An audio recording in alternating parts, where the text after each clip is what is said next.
Hello everyone, and welcome to this evening's webinar, Projects that Rotary Clubs can deliver during isolation. And on behalf of myself, my fellow Rotary Coordinator Adrian Roach and Regional Membership Officer Barbara Misford, I'd like to thank you for joining our webinar this evening, 5 projects that clubs can do while in isolation. And I'd like to also welcome our panellists, which you'll meet very soon. Unfortunately, we had a bit of a glitch in recording, so what I've done is we've just recorded the first part again, and unfortunately our first presenter, Jasmine, is ill. I don't know how you get ill these days, how do you catch things? But anyway, she is. So unfortunately we haven't, but Jasmine's information will all be in the email and the links you'll get as registrants. So many great things are happening in clubs. Many have mastered the art of online meetings, and the bravest are adding guest speakers or pre-recorded videos to brighten up their meetings. It's great news, as many clubs are showing they can be truly flexible at these difficult times. Equally, and perhaps more importantly, we're excited to see how innovative clubs can be in going that step further during lockdown. Doing projects or fundraisers that continue to engage members and equally with the local community. Importantly, these are a safe way to involve members with the added benefit of promoting Rotary while doing community service. What a great time to try something different. Tonight we have a sample of 5 such great projects. There are many more, and we'd be happy to learn of your successes to promote in another webinar or our regional membership newsletter, Rotary on the Move. Note, you can ask our panellists questions via the Q&A link at the bottom of the screen, and Adrian and Barbara will put a selection of these to our panel after their short presentations. So in starting, your first presenter was to be Jasmine, President-elect of the Rotary Club of South Bank, but as I've mentioned, she is not well today in the re-recording. So I'd like to ask David Hanlon, our District Membership Chair for District 9820 in Frankston North, in Victoria, from the Rotary Club of Frankston North. David, would you like to tell us your story? Thanks, Tim. Thanks for the invitation. I'm going to talk about the club's community Zoom sessions.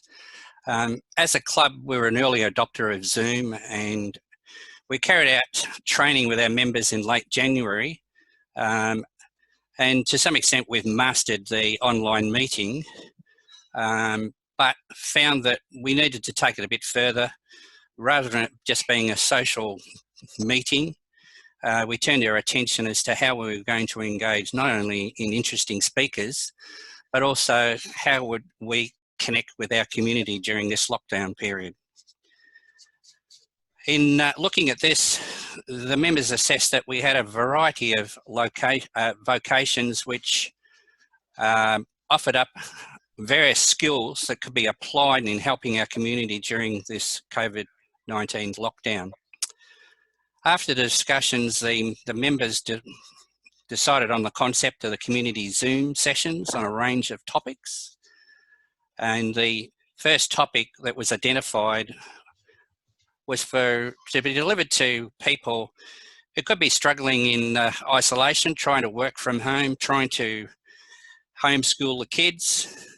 And it was delivered by one of our members, Bev Unit, who happens to be a business coach and lifestyle coach, and concentrated on how you could communicate in difficult times with various personality types.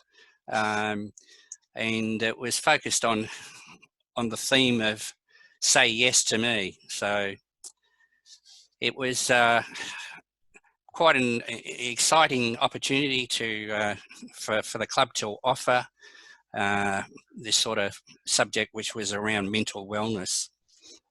We charged a small fee, with the proceeds are going to purchase of a kangaroo chair, which enables parents of prem babies to have skin time in the hospital. The event was advertised on both the club's Facebook and the district Facebook pages, and of course our members were encouraged to share that far and wide.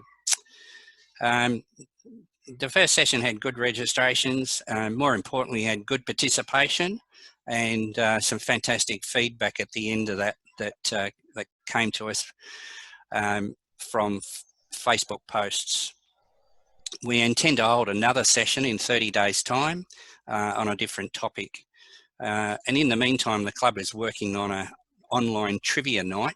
Again, it's a bit of a fundraiser for equipment for our local hospital. So thank you, Tim, for the opportunity of being able to share that. Thank you, David. Now to reintroduce, really, Raj, who's president of the Rotary Club of Rowville Listerville, and Neil Sheldon, Rotary Club of Bayswater, to talk about their project. Thanks, Raj. Thank you, Tim. Neil Sheldon, I'm the chair of the 2000 Knox Art Show. Bayswater Victoria Rotary Club has been holding the Knox Art Show for over 40 years as a primary source of funding its programs. The show is usually held at the Knox Art Centre in Bayswater and has become an important community event for the Bayswater, Knox and outer eastern suburbs of Melbourne. It provides a great opportunity for first-time and existing artists to display and sell their work along with local schools. This is also a great opportunity for local businesses to promote their services and support Rotary's good work.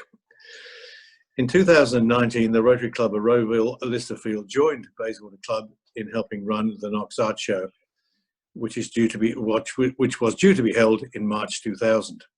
The club has been using Gallery 247 website facility for some time. This enables artists to register their paintings online with a photo of their work, enabling the art show committee to view and select the works for display. Once this has been done, artists are advised which of their works have been accepted and then bring them along to the art centre at the appropriate time for hanging and display and hopefully sale. Funds are obtained by artists paying fees for entering their paintings and obviously when the paintings are displayed and commissions from when they're sold. The event attracts, well, over 200 local artists and as many as 1,000 people attend. The event is held over Friday, Saturday and Sunday. The opening night is a chance to invite local dignitaries, sponsors and winning artists. And thanks to the City of Knox who provide support and fund the prizes. This year's the money raised will go to Knox Gives, the homeless people, Polio Plus and Rotary's Bushfire Appeal. An event like this requires plenty of publicity and this gives both clubs plenty of exposure and a chance for people to see Rotary in the community helping and being part of that. In February, it was clear that the lockdown due to the pandemic was going to mean having to cancel the show. However, one of our art show committee, Barry, in conjunction with Gallery 247, enabled us to hold a virtual online art show with the ability of also selling online paintings. So thanks to some innovative thinking, the show could go on. Over to you, Rajiv.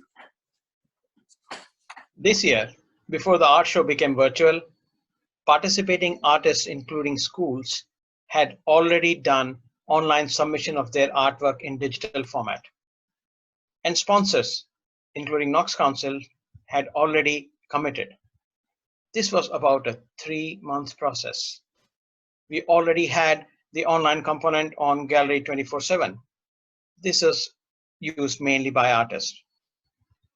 Gallery 24/7 was selected because it's a go-to website for displaying artworks, hence famous with art patrons. The art show is usually held in March. However, in February this year, we realized that due to COVID-19 lockdown, a physical art show was going to be difficult. As matter progressed, we came up with the idea of running virtual art show instead of either postponing or canceling the event. As we started to investigate, we found out that Gallery 24/7 already conducts virtual art shows. So we used the Gallery 24/7 developers to make our show happen. We had already set up promotion material for advertising display boards and information on our website that needed to be amended.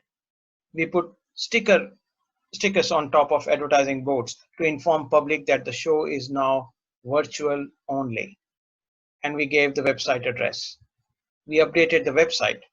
We also advise artists and sponsors of the change. The huge majority of artists were pleased that art show wasn't cancelled, and our sponsors continue to support us. And here are the results. We had over 300 artists participate and 15 sponsors. We tracked more than 5,000 site visits, which is more than 5 times than last year.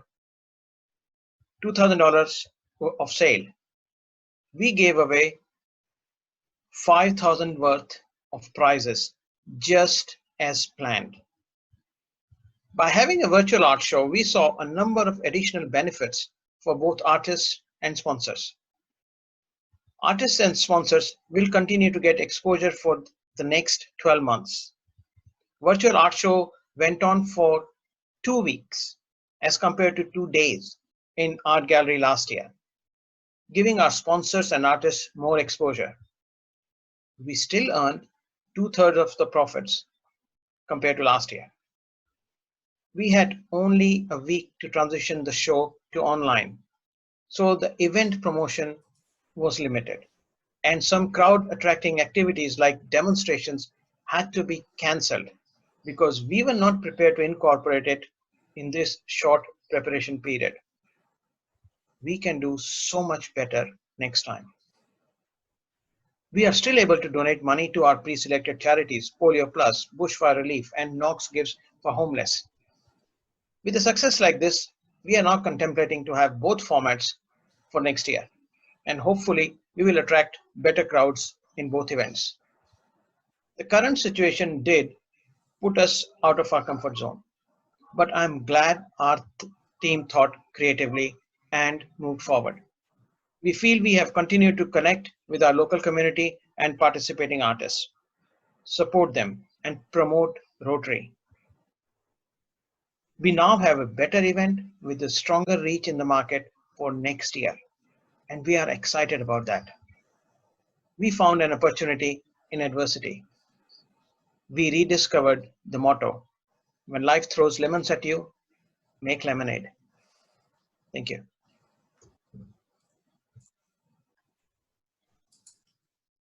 And now, thank you very much, to introduce Leonard, who's president of the Rotary Club of Adelaide University, to tell us about his story. Hi, Leonard. All right. Hi, Tim. Thank you very much. And hello to everyone.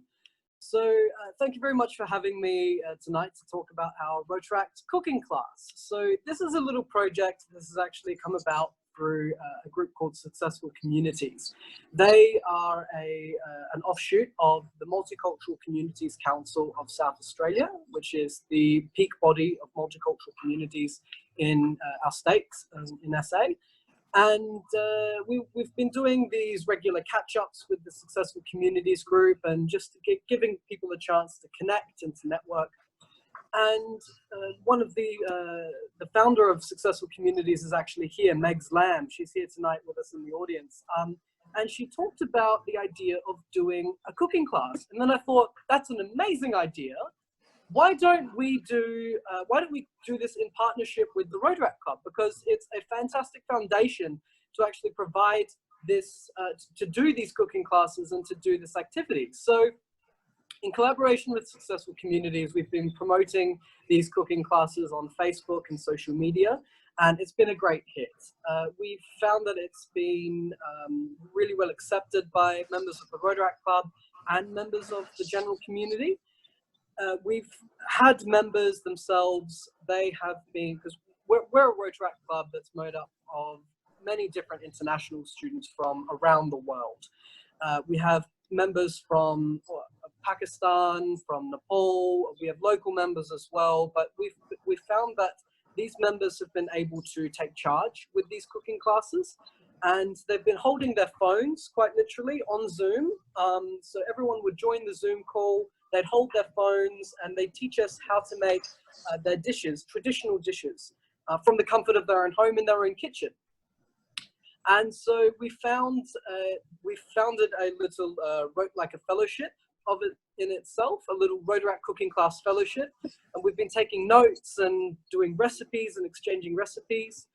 One of the first ones we did was a South Asian dish, a Pakistani member, her name's Aksa. She taught us how to make a dish called masala khichdi.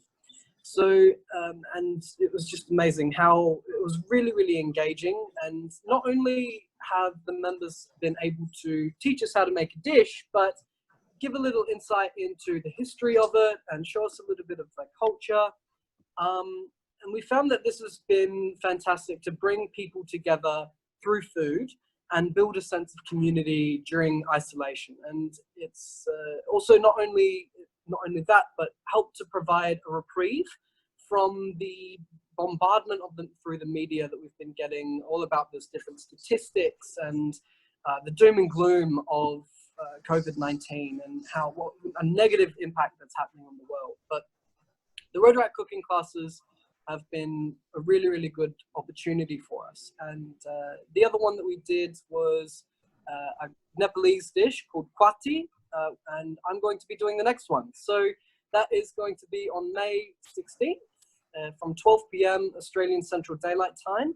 You can find the link on Facebook. I'm going to be making two dishes.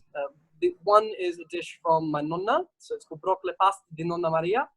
It's a very easy traditional dish, and the other is pasta al tonno siciliano, which is a traditional tuna dish from Sicily.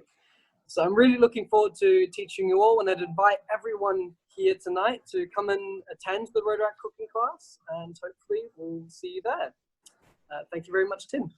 Thank you very much, Leonard. And I think you're doing diet special food? Say again?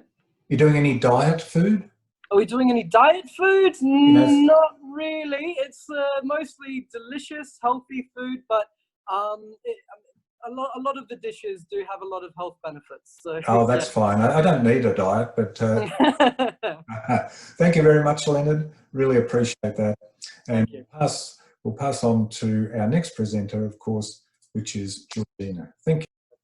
So I'm still on my trainer wheels here, and I've made a few mistakes, but I think we're going well. And I'd like to introduce all the way from New Zealand, Georgina, who's District Trainer in District 9910 in New Zealand. And Georgina, I believe you're going to tell us about your great project. Hi, everybody. I'm actually a member of the Orewa Millwater Satellite Club. So I belong to a satellite club. So not a traditional club by any shape or form. Just before COVID-19 became evident and we went into lockdown, the community actually posted a community meeting out on a Facebook page because they were quite concerned around what did this mean for our vulnerable and the elderly, because we live in an area in the peninsula which has a very high demographic of retirees and retirement villages.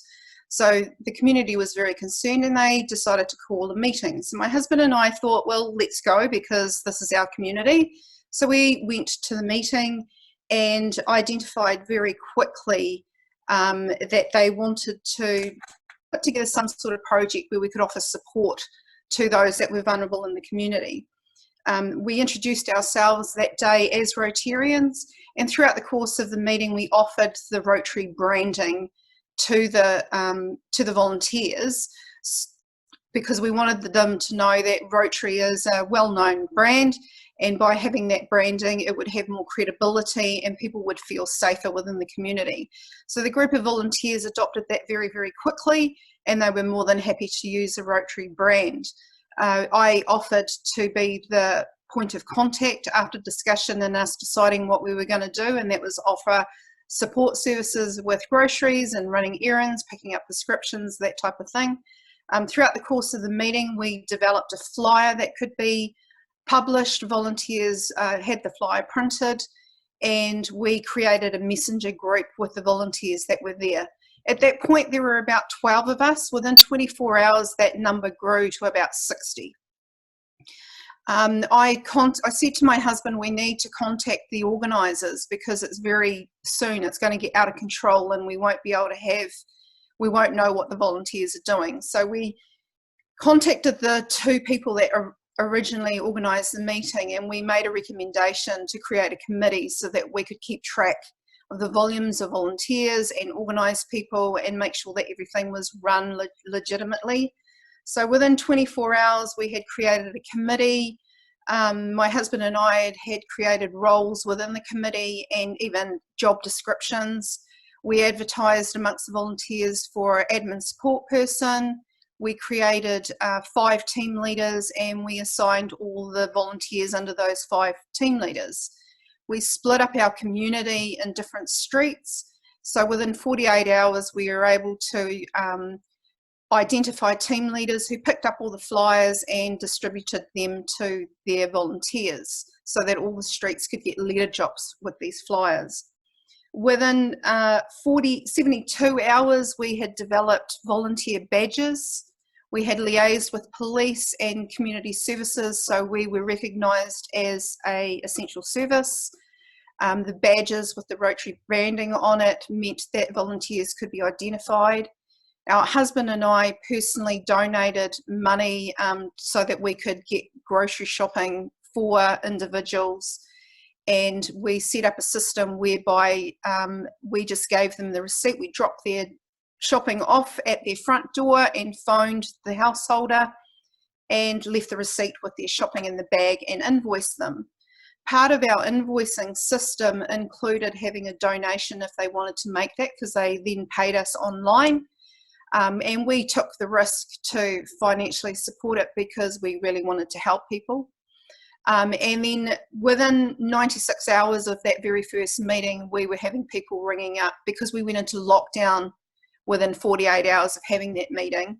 So within 96 hours, we were having people contacting us because they were panicking and didn't know how to get their shopping and all of that type of thing. So on average, we're probably doing 1 to 2 shops a day. My husband and I have still continued to work through COVID-19, and it's been a great project in the sense that any Rotarian can do it, because we've just operated from the comfort of our own home, and we've just been delegating out responsibility and for things for people to do. So we actually haven't had to leave the house ourselves.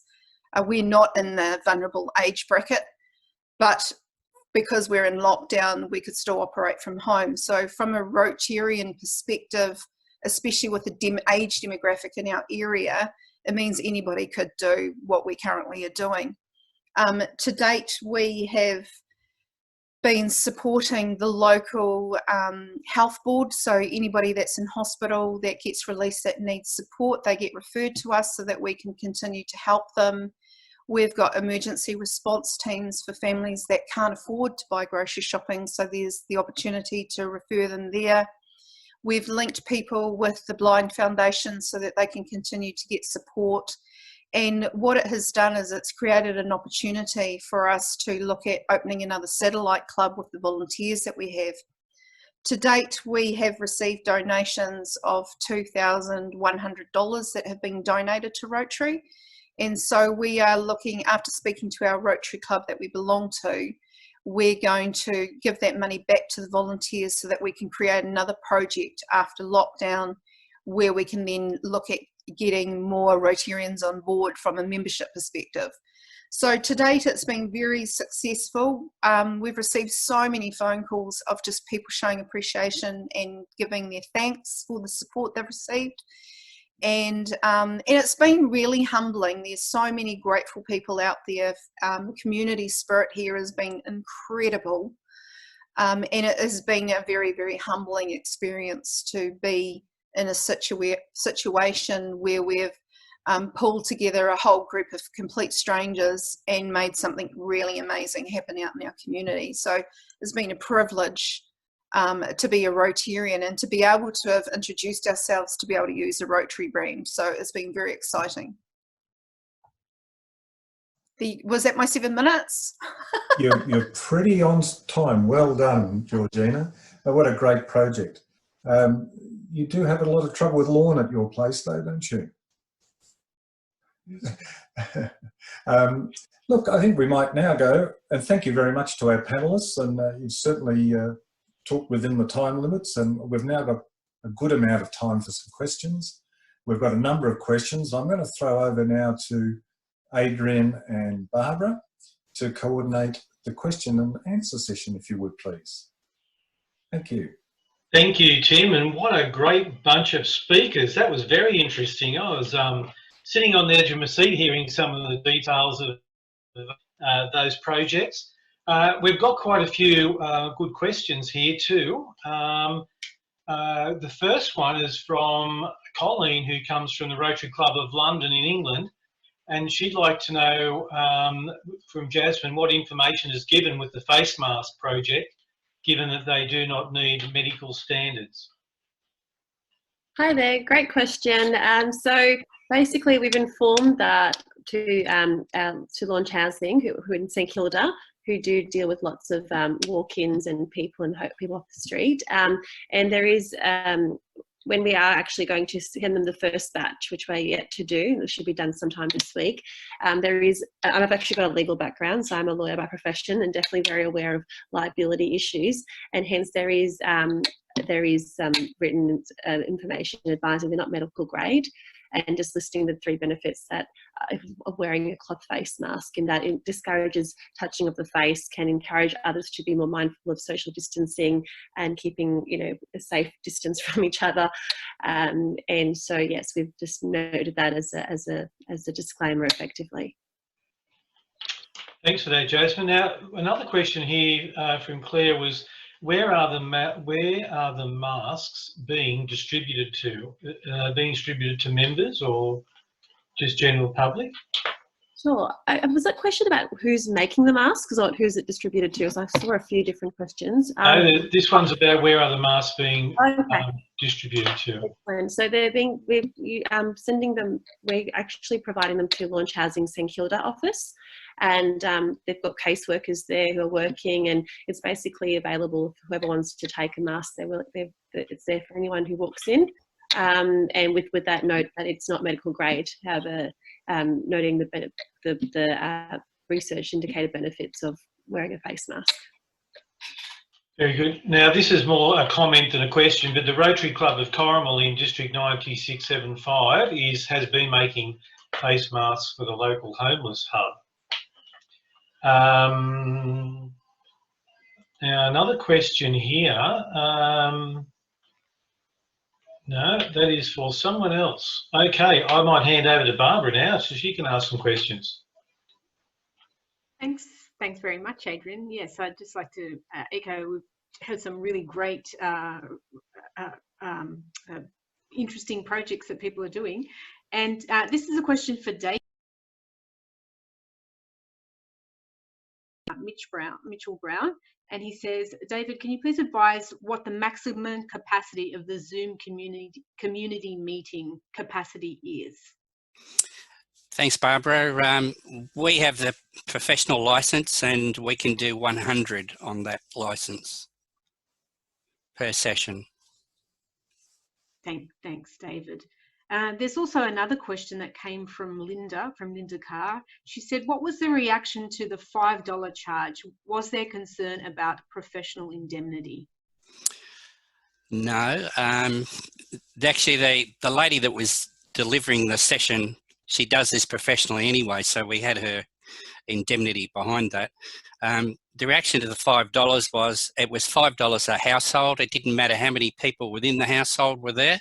It was just $5. And they knew that that was going to, all the proceeds were going to those kangaroo chairs. Thanks, David. Yeah, they were the 2 questions that came for you. We also had a comment from John Fennessy, who said the Rotary Club of Epping in New South Wales is delivering Meals on Wheels and partnering with a Christian community aid as well. So that's a great thing to be doing. So Adrian, I'll pass it over to you to ask our next panelists some questions. Thank you, Barbara. Now, what's the next one we've got here? Will we be able to access contact details for the various projects for further discussion about how to? I think I might get Tim Moore to answer that question. Sure.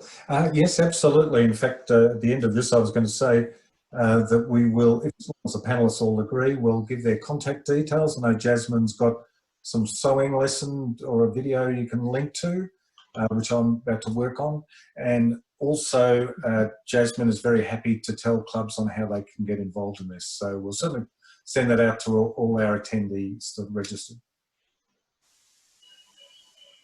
Okay, now we move on to a question for Georgina. How big was the vulnerable population? Was any other organisation doing similar work?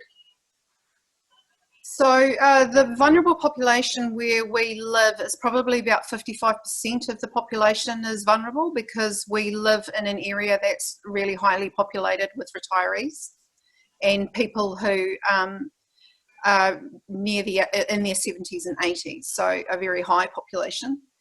As far as other organisations, there are emergency response groups, community groups in our area, but they're only made up of around 3 or 4 people. So they were quite small, and we did have them on board already because they contacted me and we brought them on board as well in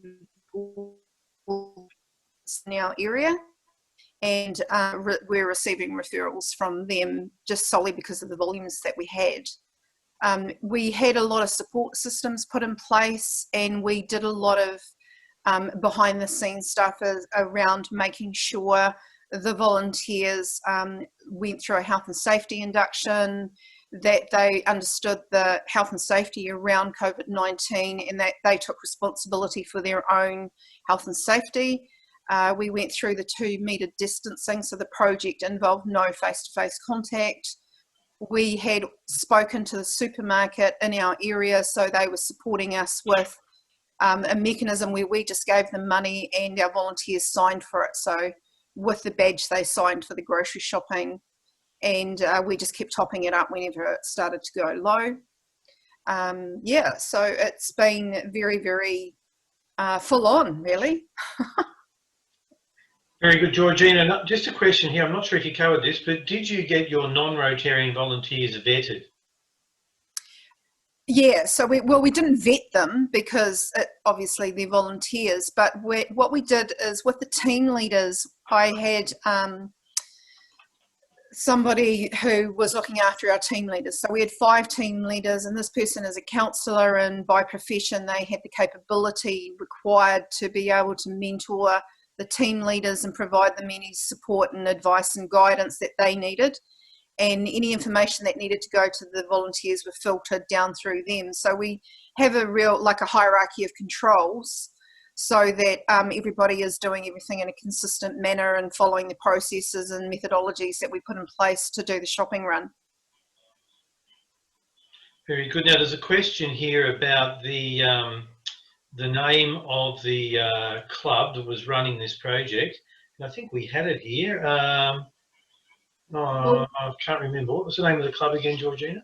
Well, what we did is we actually did not promote our club. We promoted Rotarians. We promoted Rotary because there are 3 clubs in our district, in our area, and we didn't want to single out any club in particular. We wanted Rotary to be known, and we wanted the branding to be out there, not a club. So we promoted all Rotarians and all Rotary clubs. So, but we are the Orewa Millwater Satellite Club. Very good. Were there other groups that your volunteers could have joined? Oh, I'm sure, but I haven't seen anything advertised in our community because we're it. This is from Dr. Daryl Morgan. Georgina, have you considered establishing a Rotary Community Corps to help organise the volunteer effort? No, I hadn't considered that. No, probably because what we've got in place is working very effectively, so we don't need any other assistance or support at this stage. Okay. Thank you. Over to you, Barbara. Thanks very much, Adrian. We did have some questions for Leonard, and I know that Leonard has answered it in the Q&A panel, but I just thought perhaps that we could read them out just to let other people know who haven't seen them. So just looking for the messages to Leonard.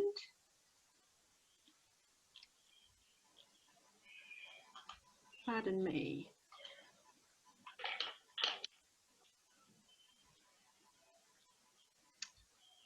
Pardon me. David Egan said, Leonard, I am hungry. Do you deliver? That was a quite good one. Not yet.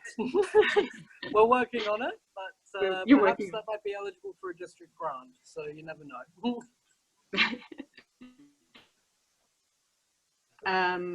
A question from Fiona, who said, can we get the link for the Rotary cooking classes? And I know that Fiona, that Leonard has already put that in the panel, but we can also distribute that. Yes, certainly. Yeah, we are on Facebook as well.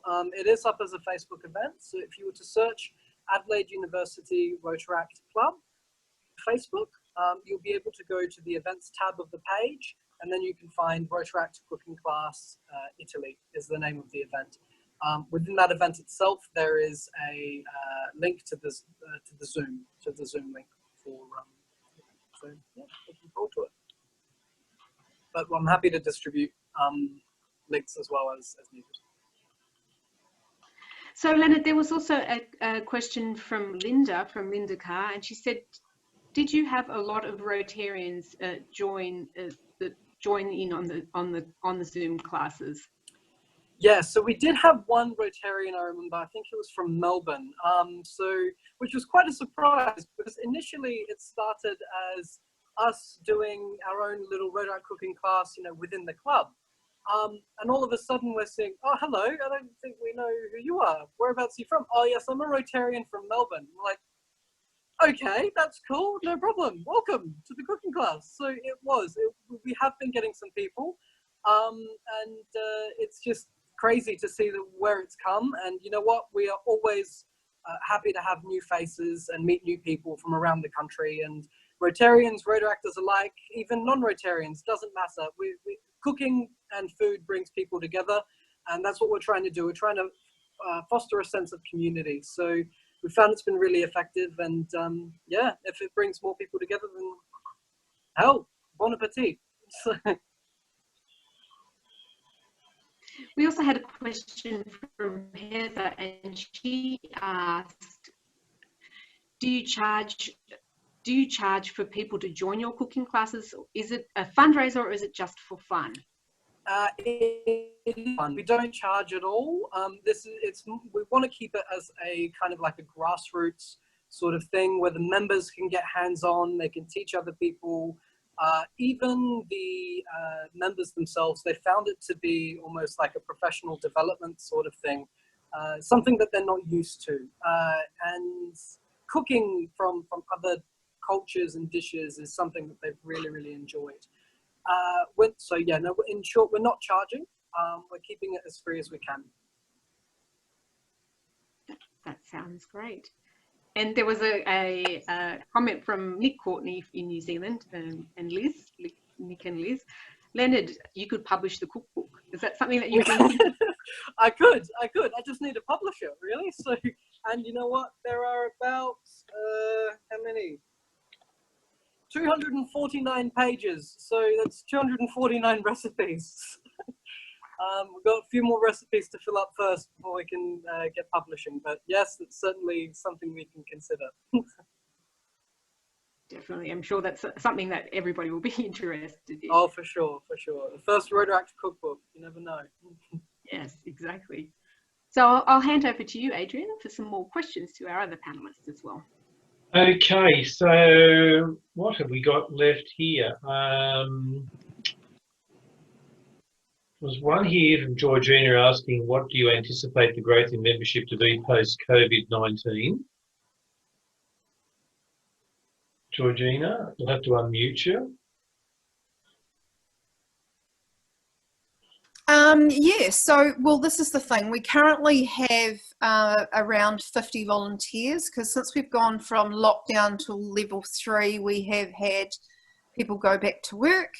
And so their commitment, they've not been able to follow through on that. So we've got about 50 that are still engaged. We have been doing other things to promote a sense of camaraderie. So we've been holding online quizzes and fundraising with our volunteers as well, which has been quite. We're hoping that as a result of this, we can initiate a satellite club and link it to the club that's in our area, and look at starting up a new club. So you need 8 members to get a satellite club started in New Zealand. So anything over and above that will definitely be a bonus. Thank you, Georgina. Now we've got a question here about Mr. Meals on Wheels partnering. Which Rotary Club and which Christian organisation? John Oxley's club in Port Macquarie does Meals on Wheels and might be interested in partnering arrangements.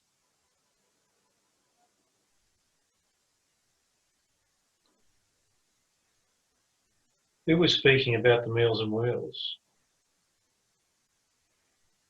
Nobody? Not sure. Okay, well, no one wants to hand up. We'll go to the next one. Okay, so there's one here from Barbara Ward saying the Knox show is amazing. I've been thinking about doing this to raise funds for our Rotary, for Rotary of Sydney Centenary. I've done that one about the anticipated increase in membership. I propose to distribute a summary of this meeting. Is anyone already planning to do so? Sorry, I joined a little late, so apologies if I've already covered. And I think, Tim, you're recording this, is that right? Yes, we are. I'm a little bit embarrassed to say Barbara had to remind me, even though I had it written on my sheet. So I think we missed out the first 10 minutes. So we might have to do that bit again. But yes, there will be a recording, but no, we're not taking notes. Okay, thank you very much.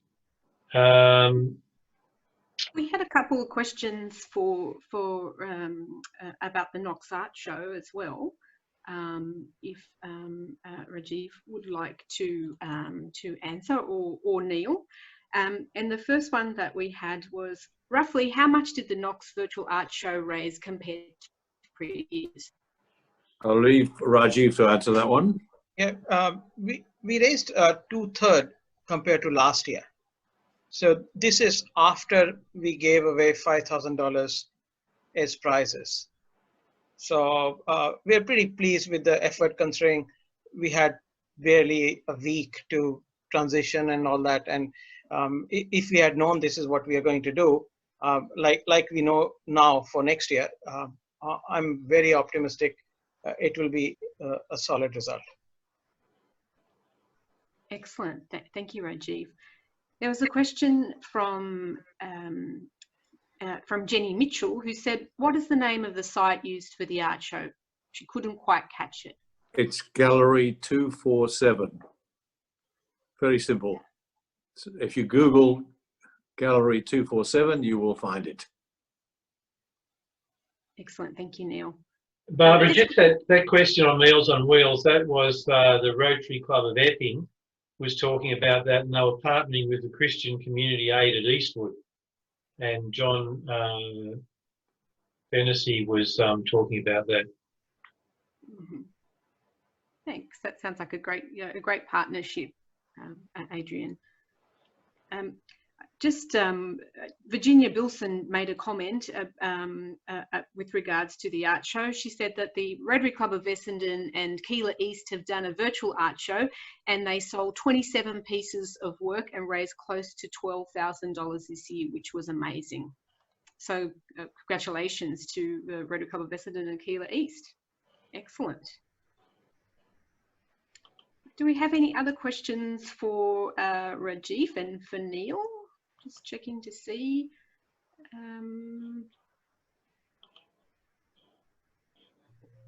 If anyone has any last minute questions they want to put down in the Q&A, open up the box and type them up and we can ask them to the right person.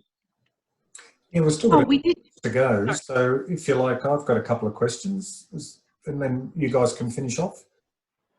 Sorry, okay. I was just going to say there was one question, another question from Rajiv, which came again from Virginia, who said, "Have you budgeted for a drop in takings with the art show?"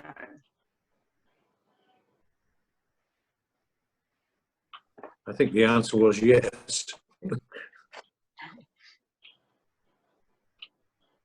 Yes. Okay, thank you. Okay, Kim, ask away. Yeah, I was just going to ask Jasmine, your masks are hand sewn, aren't they? There's no mechanic. It can be done at home. Someone who's relatively unskilled. Is that right? Yes, Tim, correct. So Zara taught everyone on the tutorial how to sew from scratch, assuming no knowledge.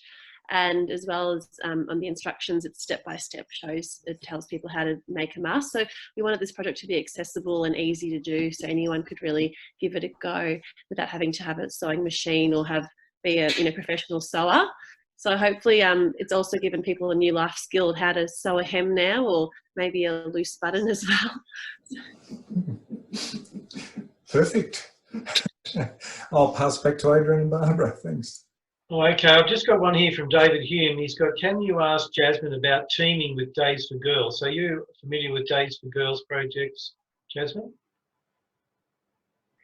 I believe we've had some exposure to Days for Girls through a district seminar not too long ago. However, our club hasn't yet had any direct involvement that I'm aware of, at least. So yes, I definitely would love to look more into that and see if there's some synergies. So thank you very much for that suggestion.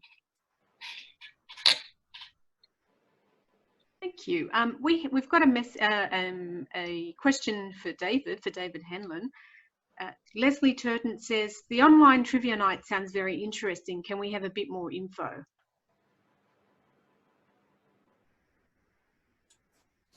Can you hear me now? Yes, we've still got a little way to go with this. We were running a trivia night prior to being locked down, and it was along the lines of the Millionaire Hot Seat, where it involved a buzzer. You were given the choice of 4 questions, and the points that you got depended on the time that it took to answer it.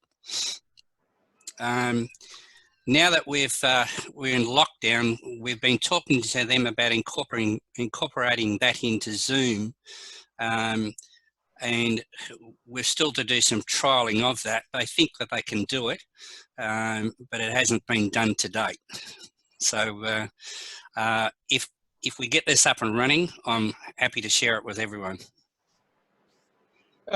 David, have you tried Kahoot? I believe that also can be used in a very similar way as you're explaining. Yeah, it's a matter of whether or not we can integrate it into Zoom, because we still want the same sort of social interaction with the people who are involved.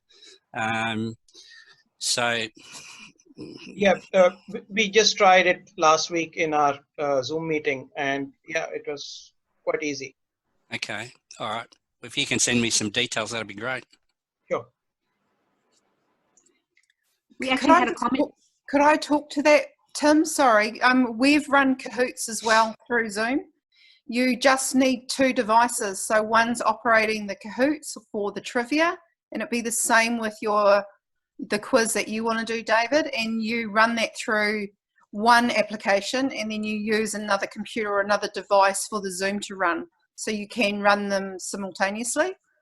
So we've done it a couple of times, and you can have so many people attend, and it's a really incredible way to make money. Yeah. All right. I'll investigate that further. Yeah. I love it when the panellists are asking each other questions too. That's the interaction, and Lena was busting to answer that too about Kahoots.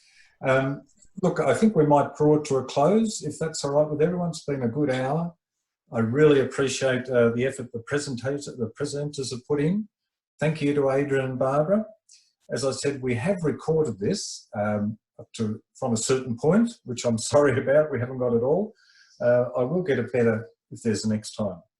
I just wanted to also show everyone that, of course, our regional magazine, Rotary on the Move, the regional magazine for membership, that is, and strengthening clubs, which Adrian and I and Barbara contribute to, and we edit it. and we distribute it to over 5,000 people around Australia and certainly New Zealand, anyone, Pacific Islands will have us. And it's got some great ideas like this. And we know many of you have got great ideas too. And look, if you give some feedback to us, we'd love to have another one of these perhaps in a couple of weeks, unless we've got something better to do, like go to a meeting in our car and have a meal somewhere. But I don't know about all of you, but I've really enjoyed it. My email address is at the bottom of that slide. Feel free to email me, and just if you could put your phone number in there as well, just in case if you say something critical or criticise us, I have to ring you back very late at night. But otherwise, we've had a great time. I thank you all. Thank you to David, to Jasmine, to Neil, to Raj, to Georgina, Leonard, and of course Barbara and Adrian. With no more to do, we'll remember to stop the record of this, and thank everyone very much, and we'll hopefully see you again. Thank you. Thank you. Good night. Thanks, everyone. Thank you. Thank you. Thanks, Tim.